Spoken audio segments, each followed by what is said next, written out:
Assalamualaikum warahmatullahi wabarakatuh dan selamat siang. Kita ketemu kembali di Komando Podcast hari ini. Saya Rundinar dan tentu saya akan membawa narasumber kita untuk kesempatan ini. Narasumber saya adalah seorang pamong, ya, mulai dari bawah. Akhirnya dia punya cita-cita untuk memajukan kota Makassar. Tapi yang pasti dia dari pamong. Terus dia jadi kepala dinas PLT, ya, kepala dinas perikanan, terus pertanian dan kelautan. Terus PLT di Dinas Pendidikan Kota Makassar. Benar, kalau Anda bilang dia adalah Pak Rahman Bando. Inilah narasumber kita untuk hari ini. Assalamualaikum Pak Rahman. Waalaikumsalam warahmatullahi wabarakatuh. Selamat siang kepada para pendengar Komando Podcast ya di siang hari ini. Apa kabar Pak? Baik, alhamdulillah. Saya lihat muka Anda hari ini segar. Ya. Udah berapa kunjungan? Hari ini kunjungan ketiga di sini. Ketiga siang ini. Ya. Siang ini. Ya. Biasanya sampai jam berapa tuh? Kadang-kadang kita sampai jam 1. Jam 1 malam. Itu gimana tuh? Apa kiatnya sampai nggak capek gitu? Pertama semangat. Semangat ya? Ya, semangat. Yang makanya kita ini mengangkat tagline bangkit. Ya. Bangkit ya? Bangkitkan semangat. Bangkitkan semangat. Bangkitkan etos kerja kita, bangkitkan semangat kita, bangkitkan kita punya kesadaran untuk menjaga diri dari COVID. Dan bangkitkan perekonomiannya Makassar. Bangkitkan rasa persaudaraan, rasa persatuan, rasa kekeluargaan, banyak yang mau dibangkitkan. Ya. Cepat sekali Anda mengambil sikap padahal lagi 10 tahun pensiun. Ya. Saya mulai karir dari bawah, dari penyuluh keluarga berencana. 8 tahun, kemudian jadi kepala seksi, baru kepala sekretaris, lalu naik menjadi PLT kepala BKKBN, ya, kemudian menjadi kepala ketahanan pangan, kemudian kepala dinas kelautan perikanan pertanian peternakan, lalu kepala dinas pendidikan, lalu menjadi kepala dinas perikanan terakhir, kepala dinas perikanan pertanian. Saya mengamati Makassar. Banyak yang sangat membutuhkan sosok figur yang profesional untuk mengantarkan Makassar jauh lebih maju, lebih modern, lebih bermartabat dan berkebudayaan. Sehingga saya melihat potensi-potensi calon pemimpin Makassar. Ada satu sosok figur yang menurut keyakinan saya sangat berpotensi membawa Makassar jauh lebih maju dari apa yang ada sekarang, yaitu Bapak Munafri Arifudin. Jadi itu pilihan Anda. Nah, maka meski saya masih punya jatah masa kerja 10 tahun lagi, saya berani berhenti dari PNS, memutuskan pensiun dini untuk bisa berpasangan dengan Pak Munafri Arifudin. Oke. Kita mulai. Pertanyaan pertama ini dari Pak Produser, ya. Keteguhan sikap Pak Rahman Bando, ya, untuk mengambil sebuah keputusan besar. Saya katakan ini keputusan besar, untuk berhenti menjadi pamong atau ASN. Bisa diceritakan sedikit Pak? Saya melihat Pak Munafri seorang figur yang memenuhi kesempurnaan menjadi pemimpin. Pertama, dari keturunan orang baik-baik. Kedua, dia memiliki kecukupan dan kematangan ekonomi. Yang ketiga, secara fisik dia sehat sempurna. Dan keempat, taat pada agama yang dianut. Dan itu pesan orang tua kita dulu kalau memilih pemimpin. Maka setelah saya mempelajari jenjang karir pengalaman beliau secara pribadi, dia memimpin perusahaan, dia memimpin organisasi, dia membangun dan mengembangkan PSM dan maju bahkan bisa menjadi juara. Saya bilang ini orang sangat potensi untuk memimpin Makassar.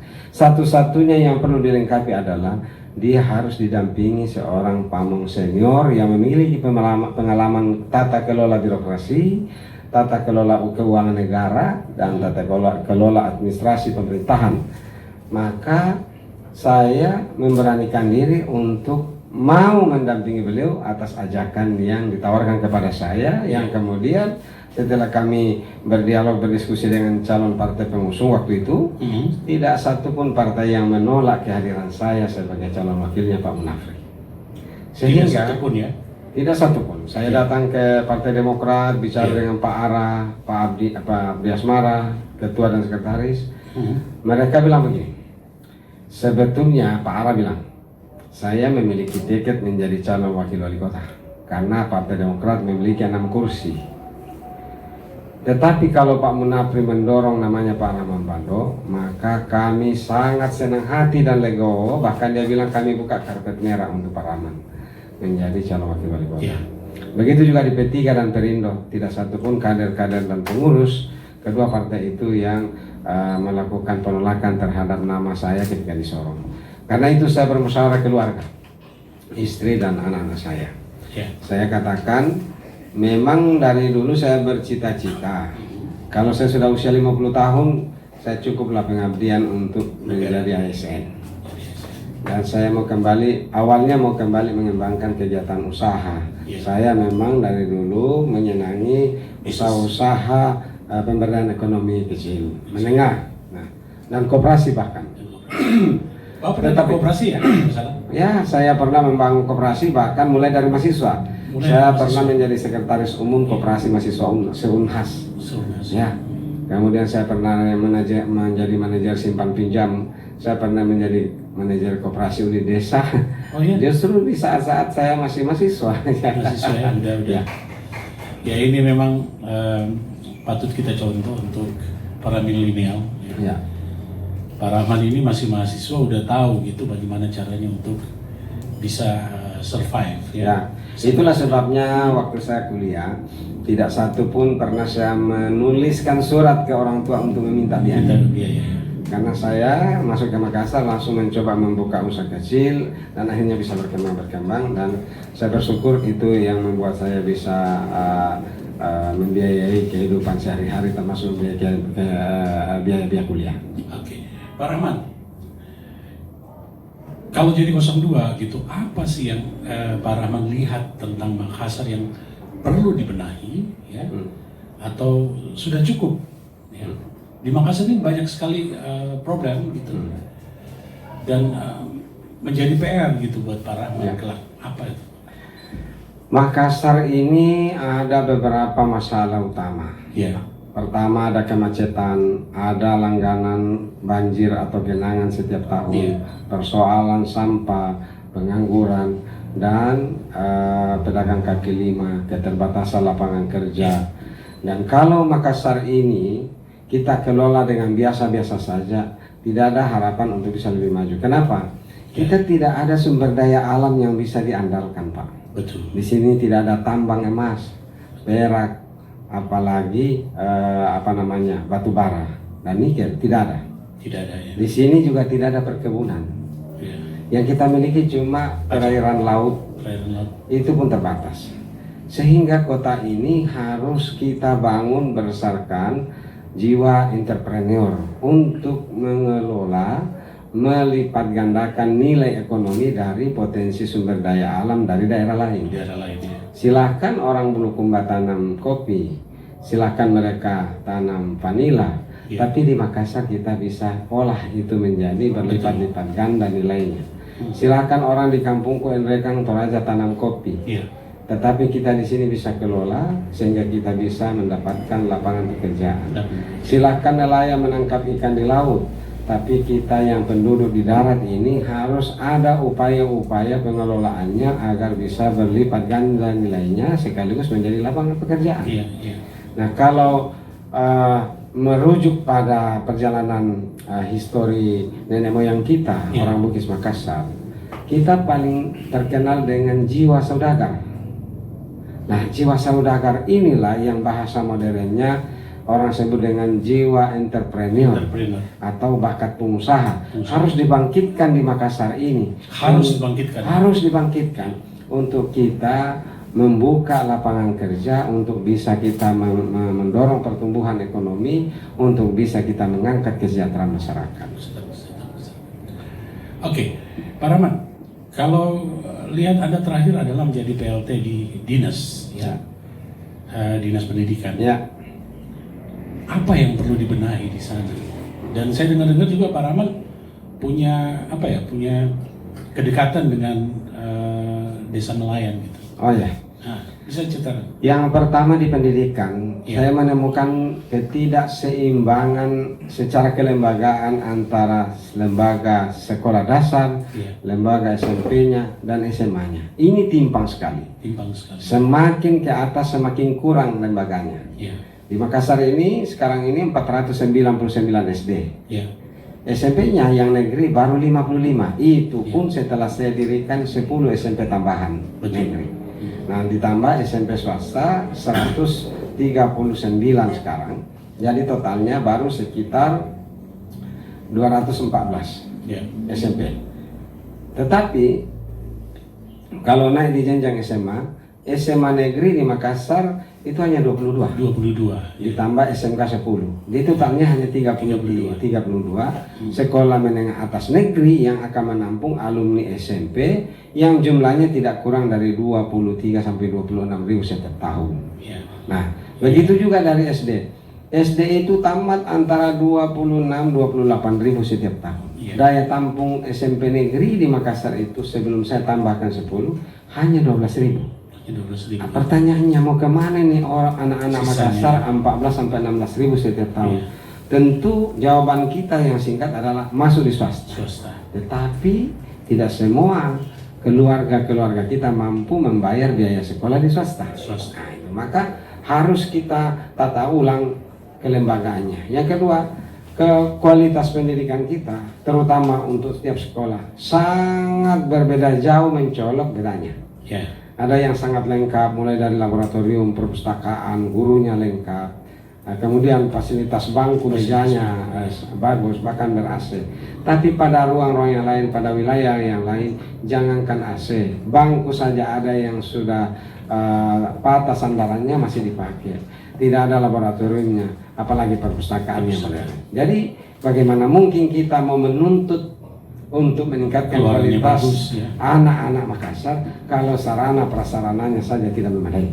Nah, terkhusus untuk Kampung Nelayan dan sekitarnya,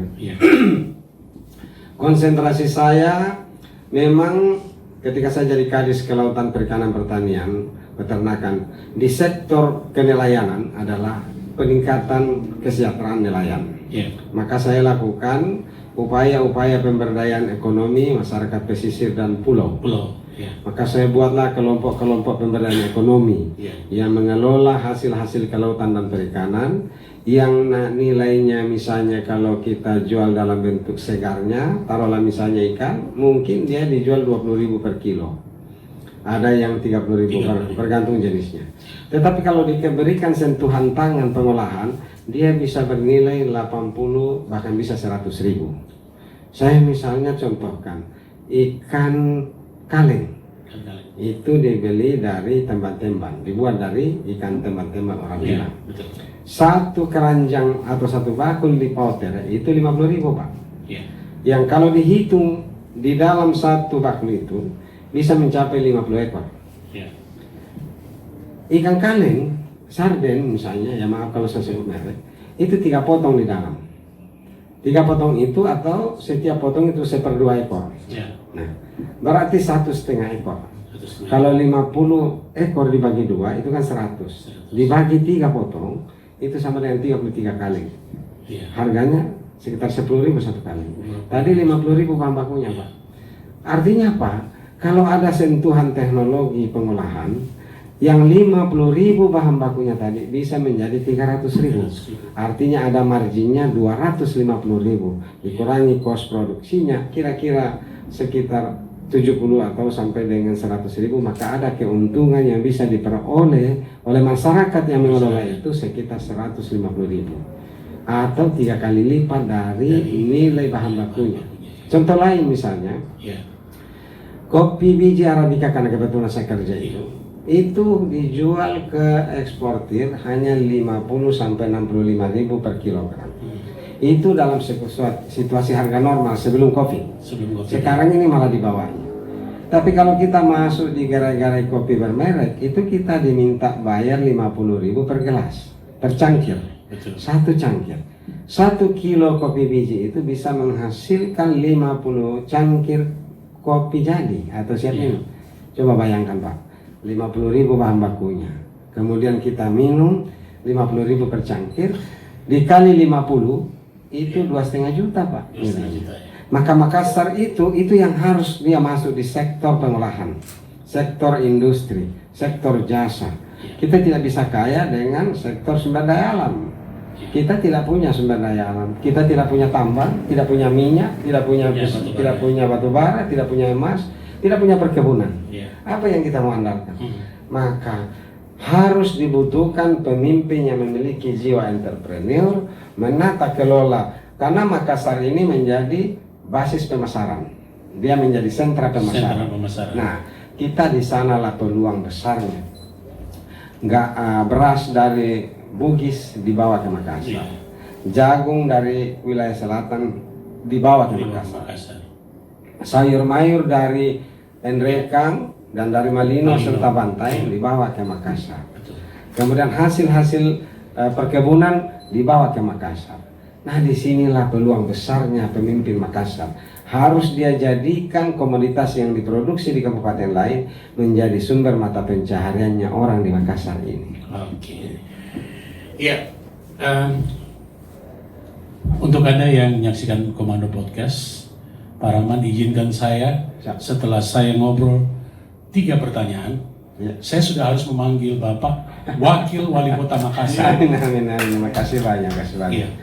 Saya tadi mencoba menelusuri cara berpikir, ternyata memang Pak Rahman Bando ini pantas untuk menjadi Wakil Wali Kota dari Bapak Munafri. Ini di hadapan kita Pak, ada meja. Kita tidak punya hutan. Kita tidak punya kayu. Tapi ini bisa diproduksi di Makassar. Ini lapangan kerja Pak. Ini di depan saya. Jadi saya suka langsung memberi contoh konkret. Ini kebetulan ada meja di depan kita. Kalau kita mau mengandalkan hutan, kita tidak punya. Kita nggak punya ya. Tapi kayu bisa datang dari Kalimantan, kayu bisa datang dari Papua, dan di Makassar kita bisa jadikan dia sebagai lapangan kerja dan kita bisa hidup dari sini. Oke, pertanyaan terakhir, dan ini mungkin jadi closing statement. Pesan Bapak Wakil Wali Kota kita untuk masyarakat Kota Makassar dalam menghadapi Pilwalkot 2020 di bulan Desember nanti. Yang pertama, jadikanlah momentum ini untuk kita berikan pembelajaran politik yang damai, yang santun, yang adem. Jangan jadikan momentum Pilkada Makassar sebagai ajang caci maki. Jadikanlah Pilkada Makassar sebagai tempat mempererat tali silaturahmi, memperbanyak kawan, memperbanyak teman, dan ini saya sudah rasakan. Saya baru berapa minggu ini melakoninya ini setelah saya mendaftar di KPU sama Pak Munafri. Saya jalan bersosialisasi, bayangkan ada keluarga yang belum pernah saya bisa ketemu di sini di ajang pilkada ini. Bahkan ada yang sama sekali tidak ada hubungan keluarga, tapi dia bersimpati, dia mau bantu saya berjuang. Dan ada yang dulu tidak bersama dengan Pak Munafri, berseberangan politik dengan Pak Munafri, sekarang satu barisan dengan Pak Munafri. Ini indah sekali ini. Nah, maka saya mau pesankan bahwa mari seluruh masyarakat Makassar, kita bangun peradaban baru di Makassar melalui pilkada ini. Bahwa mari kita tunjukkan kita boleh berkompetisi, tetapi tidak boleh merusak perdamaian. Terima kasih Pak Wawali sudah datang di sini. Sama-sama. Obrolan ini sangat bermanfaat untuk para pemirsa Komando Podcast. Seperti inilah pilihan Anda, seperti inilah harapan kita, cita-cita kita menjadi orang nomor 1 dan nomor 2 di Kota Makassar yang akan bisa membawa kita jauh lebih baik. Terima kasih sekali lagi semua atas perhatian Anda. Wassalamualaikum warahmatullahi wabarakatuh dan salam Komando. Waalaikumsalam warahmatullahi wabarakatuh. Salam Komando.